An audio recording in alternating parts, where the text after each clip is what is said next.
आपको लगता है कि इस तरह की प्रतिक्रिया किसी मंत्री के बारे में देनी चाहिए? धरना चल रहा था अस्पताल का, हाँ जी, ऐसा क्या मन में हुआ पे आपने आरती राव पे प्रतिक्रिया दी? अपने पिता के वचनों की कुछ गरिमा नहीं रख सकती हो। अभी तक कोई कार्रवाई हुई है आप पर? खेद महसूस करता हूँ मैं, बिल्कुल मैं माफी मांगने का हकदार हूँ। मुझे लग रहा है फंस गए आप ये बयान देकर। हम क्षमा प्रार्थी हैं। रामगढ़ भगवानपुर में अस्पताल की मांग को लेकर काफी दिन से प्रदर्शन चल रहा है, लेकिन उसके बीच में एक प्रतिक्रिया वायरल हुई। अहिरवाल में आज वो बहुत वायरल है।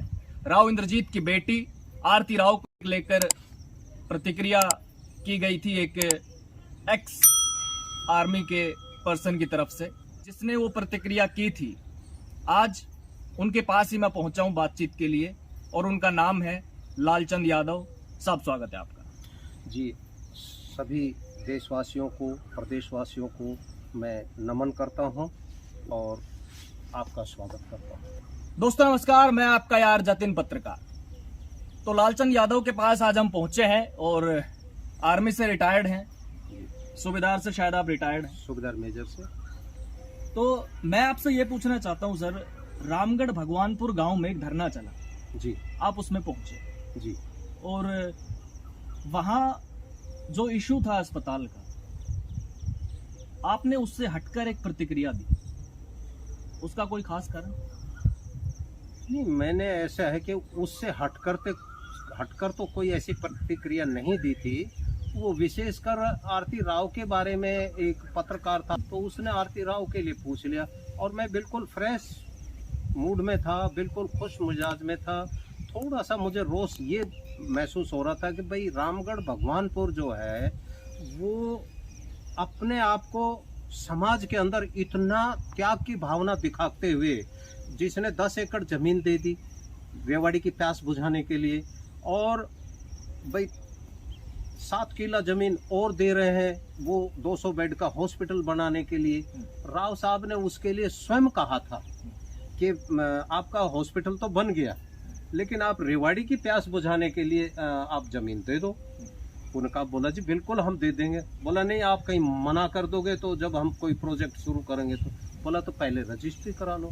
तो ये बात थी, तो इस वजह से बाकी मैंने ऐसी कोई विशेष प्रतिक्रिया तो नहीं की थी आरती राव को लेकर के, क्योंकि राव बाद में जो टाइटल लगा हुआ है उस टाइटल में मैंने ये कहा था कि भाई जब हमारे भाई हिंदू समाज में मैक्सिमम ऐसा होता है कि भाई जिस परिवार की बेटी है वो जब तक माता पिता के परिवार में रहती है तो पिता का टाइटल चलता है, और जब शादीशुदा हो जाती है तो जिस परिवार में जाती है तो उस परिवार का टाइटल लग जाता है, ऑटोमेटिक ही लग जाता है। और समाज में तो ये कहावत है, आए दिन कहते हैं कि भाई मास्टर की जो घरवाली है चाहे वो अनपढ़ है उसको मास्टरनी कह ही देते हैं, डॉक्टर की पत्नी है उसको भी क्या नाम लोग डॉक्टरनी कह देते हैं। तो ये तो एक समाज की प्रतिक्रिया, उसमें तो ऐसा कोई विशेष तो हुआ नहीं, लेकिन लोग अगर महसूस कर रहे हैं तो उसमें तो हम क्या कह सकते हैं, क्योंकि हर व्यक्ति की अपनी अपनी सोच है।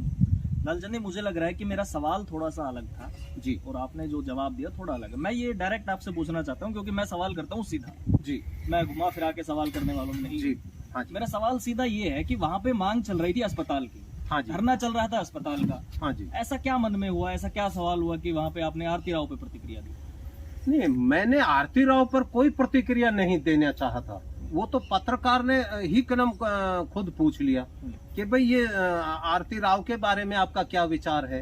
तो उन्होंने जिस हिसाब से जो पूछा था तो मैंने वैसे हिसाब से जवाब दिया था। यदि अगर वो हेल्थ मिनिस्टर के बारे में सवाल करते तो फिर मैं उस विचार से मैं उसका उत्तर देता। आप बड़े सम्मानित नौकरी आपने की है जी, तो आपको लगता है कि इस तरह की प्रतिक्रिया किसी मंत्री के बारे में देनी चाहिए? देखो जी, मंत्री के बारे में यदि देखो मंत्री बनता किस लिए, प्रजा के द्वारा चयनित व्यक्ति होता है, और वो उसको उसलिए बनाते हैं कि भाई वो समाज के अंदर समाज के प्रत्येक नागरिक की हर जो व्यवस्था है या उसके लिए कुछ लाभकारी योजनाएं हैं उनका निर्वहन करें और उसको जनता को उसका लाभ प्राप्त हो।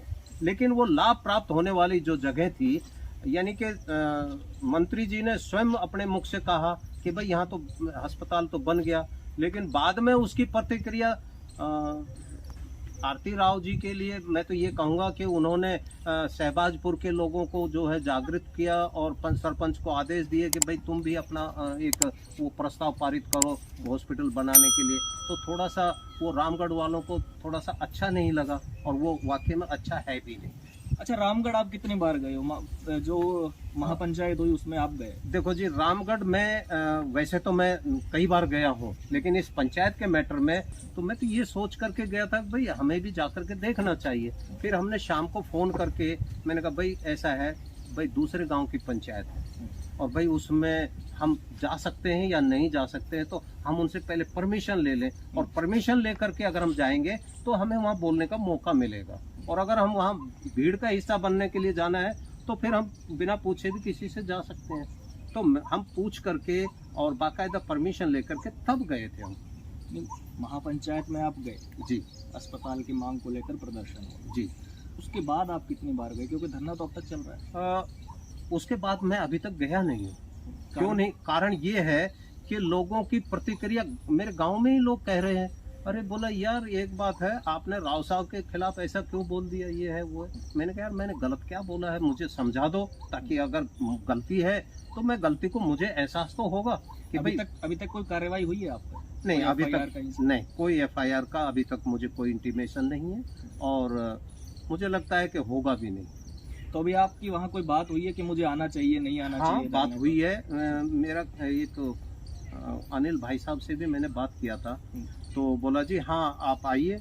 मैंने ऑडियो वायरल किया था। हाँ, जिन्होंने ऑडियो वायरल किया था तो उनसे मेरी बात हुई थी, तो बोला जी हाँ आ जाइए, कोई दिक्कत नहीं है। तो इस 1.5 महीने में आप वहाँ पे नहीं गए? नहीं जा पाया, मेरे पास और दूसरे काम भी बहुत है, इसलिए हमारा कहीं ना कहीं कभी दिल्ली जाना है तो कभी कुछ है, कभी जंतर मंतर जाते रहते हैं, तो उनके लिए। राजनीति में आप काफी रुचि रखते हैं, अहिर रेजिमेंट की भी आपने?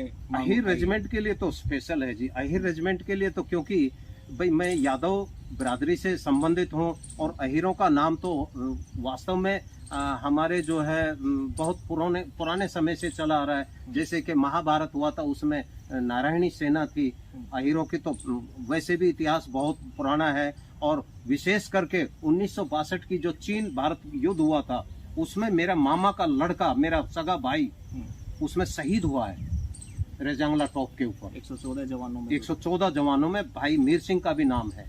तो मुझे तो उसके लिए बहुत अफसोस हो रहा है। अब वो परिवार समाप्त हो गया है क्योंकि वो अपने बाप का अकेले औलाद थी, इसलिए जो है अब उस घर को ताला लग गया एक प्रकार से। मुझे तो बड़ा दुख है, लेकिन उस शहीद के लिए भी हमारी सरकार जो है उतना कुछ नहीं कर पाई जो होना चाहिए। आपने कोई चुनाव लड़ा?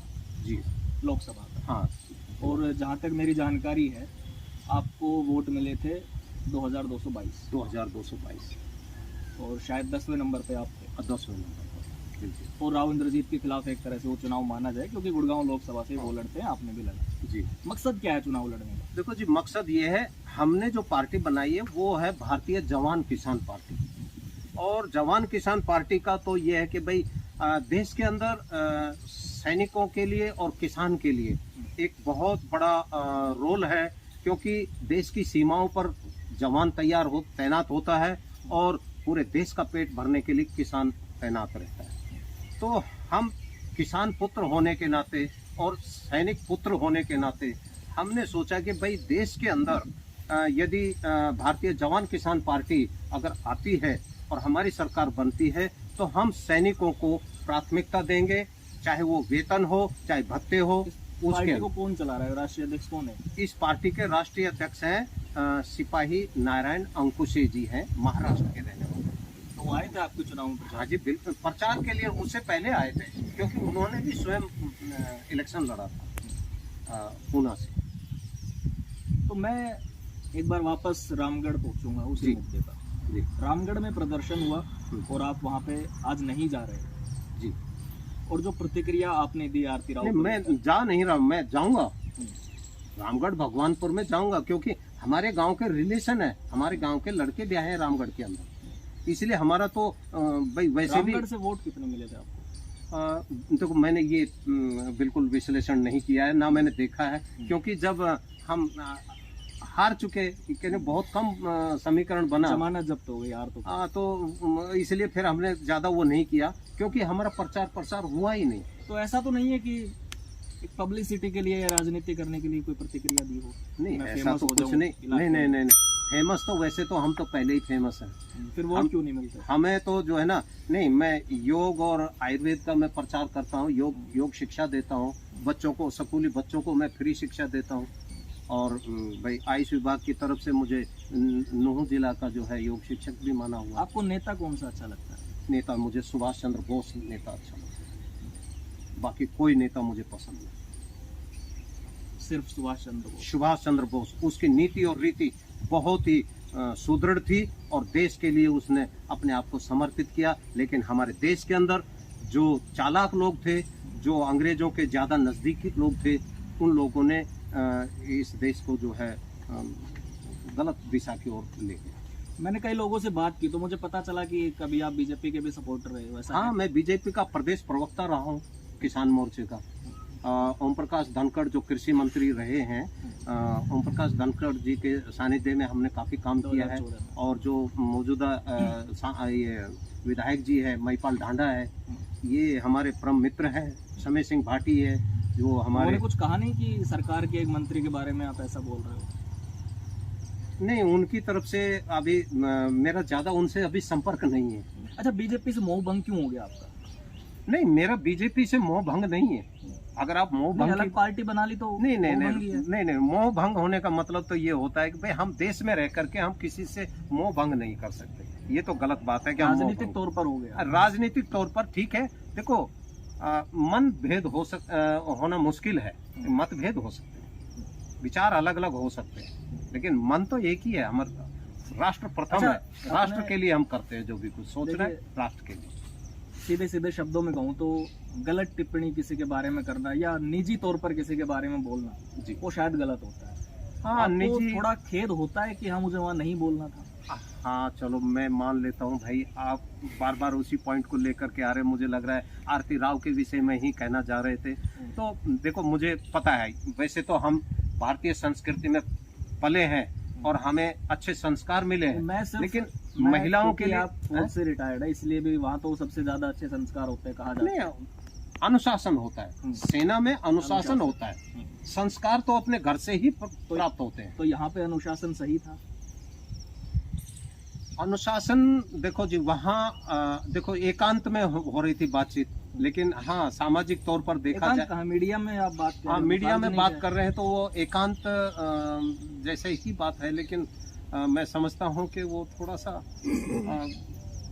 अगर महिला की दृष्टि से देखा जाए तो थोड़ा सा एक सोच विचार में पड़ता है कि भाई हमें मतलब थोड़ा सा खेद है। मातृशक्ति के प्रति जो है हमेशा आदर सम्मान के ही शब्दों का प्रयोग करना चाहिए। ये बात तो मैं समझता हूँ। मतलब एक तरह से अगर उनको ठेस पहुंचा है तो आप खेद मैं खेद महसूस करता हूँ। मैं माफी मांगने का हकदार हूँ। अगर वो महसूस कर रही हैं कि भाई मेरे खिलाफ वो बहुत गलत बोल गए, बहुत गलत तो खैर क्या है, ये तो समाज में हम कह देते हैं भाई। आमतौर पर भी जैसे गांव देहात में तो मैक्सिमम ऐसा होता है कि भाई फलाने की बहू है, अच्छा ठीक है भाई, हाँ, अरे वो मास्टर नहीं है, हाँ ठीक है भाई, कोई बात नहीं। तो पहचान होती है ये तो महिलाओं को प्रकृति की ओर से कुछ प्रमोशन जो है ना, ये पदोन्नति अपने आप ही मिलती है, स्वतः ही प्राप्त होती है। इसमें अगर कोई महसूस कर रहा है तो भाई हम क्षमा प्रार्थी हैं। अच्छा, अस्पताल में क्योंकि आपका भी योगदान है, आप वहाँ पे गए थे जी प्रदर्शन बिल्कुल में, रहेगा तो योगदान। आरती राव का एक बयान आ गया है कि जो नागरिक अस्पताल है जी उसी को 200 बेड का बनाया जाए। उनकी पूरी कोशिश है कि वहीं पे वो हो निर्माण। कहाँ? नागरिक अस्पताल रेवाड़ी जो है रेवाड़ी। पुराना, ओ तो उनका प्रतिक्रिया यही है। देखो जी, अगर सरकार ये चाह रही है कि वहाँ, मैंने देखा था, मेरे पास एक वीडियो आया था, अभी जच्चा बच्चा जो वार्ड है उसके अंदर वो बच्चा एक दो 4 या 5 सेकंड पहले ही वहां से उठाया और छत से जो है उसका जो है ना मलबा जो है उस बेड के ऊपर आकर के गिरा। अगर वो बच्चा वहां होता तो उस बच्चे की क्या स्थिति होती। मैं ये कह रहा हूँ कि वो नागरिक अस्पताल अब भी क्यों चल रहा है वहां, तो वो तो मौत का केंद्र बना हुआ है। अगर स्वास्थ्य मंत्री जी अगर इतना नहीं सोच रही हैं कि वहीं अगर जो जिसमें जच्चा बच्चा हो रहा है, या तो उसको वार्ड को बंद कर देना चाहिए, उसको अंडर डेमोलेशन करके उसको कर देना चाहिए उसको। और भाई अगर वहाँ कुछ अगर जगह है उपलब्ध है, अगर वो सोचती है कि भाई यहाँ वैसे तो भीड़ का इलाका है, रेवाड़ी के अंदर जहाँ नागरिक अस्पताल है वो भीड़ का एरिया है, मैंने देखा है उसमें, और पानी भी बहुत भरता है। लेकिन अगर स्वास्थ्य मंत्री का ये विचार हो रहा है तो अपने पिता के वचनों की कुछ गरिमा नहीं रख सकती हो। भाई रामगढ़ भगवानपुर को जब उन्होंने आश्वासन दिया है तो उसको भी तो कम से कम एक दोनों ही पिता और पुत्री भाई भारतीय सरकार में है, शामिल है, तो उनके वचनों को भी तो पूरा करना चाहिए या नहीं करना चाहिए। मैं आपसे ही पूछना चाहता हूँ, उनके वचनों को पूरा करना चाहिए या नहीं करना चाहिए। मेरे मकसद से तो अगर सच में पूछें तो नागरिक अस्पताल जो रामगढ़ के अंदर भगवानपुर में जो बन रहा है वहाँ के लिए बनना चाहिए, क्योंकि उसके साथ उसके पास में जितने भी रास्ते हैं चारों तरफ के वो रास्ते खुले हैं। चाहे जयपुर जाओ, चाहे रोहतक जाओ, चाहे दिल्ली आओ, कहीं पर भी इमरजेंसी में भी जाना है तो भी वहाँ आराम से पहुँच सकता है। और अगर शहर के अंदर ही अगर अस्पताल रहना है तो उस भीड़ भड़ाक वाले एरिया के अंदर अगर कोई इमरजेंसी में जा रहा है उस पेशेंट को शायद पहुंचने तक उसको वो मृत्यु को प्राप्त कर सकता है। मतलब आपका समर्थन अभी भी रामगढ़ है? जी हाँ, रामगढ़ में ही अस्पताल बनना बिल बनना चाहिए। मैं तो ईश्वर से प्रार्थना करता हूँ कि ईश्वर उन मंत्री और संतरियों को कुछ सद्बुद्धि दे, ताकि स्वच्छ जगह पर अगर अस्पताल बनेगा तो जो पेशेंट जाएंगे उनको जो स्वच्छ वातावरण मिलेगा, स्वच्छ ऑक्सीजन मिलेगी, तो उनका स्वास्थ्य ऑटोमेटिकली जल्दी से जल्दी ठीक होगा। और इसलिए वो शहर में क्योंकि प्रदूषण होता है और वो स्वच्छ एरिया है, उस स्वच्छ एरिया के अंदर अगर अस्पताल बनता है तो वो पेशेंट के लिए भी फायदेमंद है और आम जनता के लिए भी हितकारी है। चलिए, बहुत शुक्रिया आपका समय देने के लिए। बहुत बहुत धन्यवाद है जी। रामगढ़ भगवानपुर गांव में अस्पताल की मांग को लेकर धरना फिलहाल चल रहा है और लालचंद यादव के फिलहाल यही समर्थन है कि वहीं पे अस्पताल बनना चाहिए। और आरती राव को लेकर जो प्रतिक्रिया दी थी, आज वो खेद प्रकट कर रहे हैं और माफ़ी भी मांग रहे हैं अगर वो उनको कोई ठेस पहुंचा है जी। और दूसरी तरफ काफ़ी प्रदर्शन भी चल रहा है पूरे अहिरवाल में। एफआईआर की बात की गई, हालांकि अभी तक कोई एफआईआर नहीं हुई है, ऐसा लालचंद यादव ने हमें बताया है जी। तो आगे हम लगातार अलग अलग लोगों से बात करते रहेंगे। आप तक अपनी बातें, नेताओं की बातें, क्या चल रहा है पूरे अहिरवाल में, वो सब मैं आपको लगातार दिखाता रहता हूँ। नमस्कार।